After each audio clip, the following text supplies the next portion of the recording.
With the update to the Tau E structure sensor comes our new Advanced Waveform Analysis feature.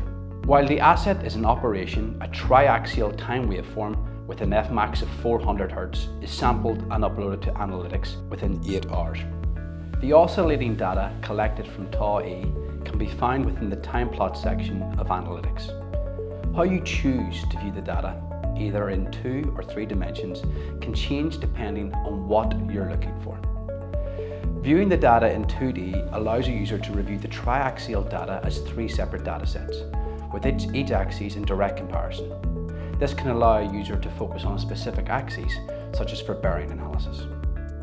Enabling our new 3D plotting tool allows the unique oscillating pattern of a sensor to be viewed in a single movement, rather than the 2 comparing axes. And analysing this way allows a user to draw overall conclusions, such as asset stability or imbalances. For more information on how our wireless sensing solutions can minimise your machine downtime, contact sensoteq.com and book a discovery call today.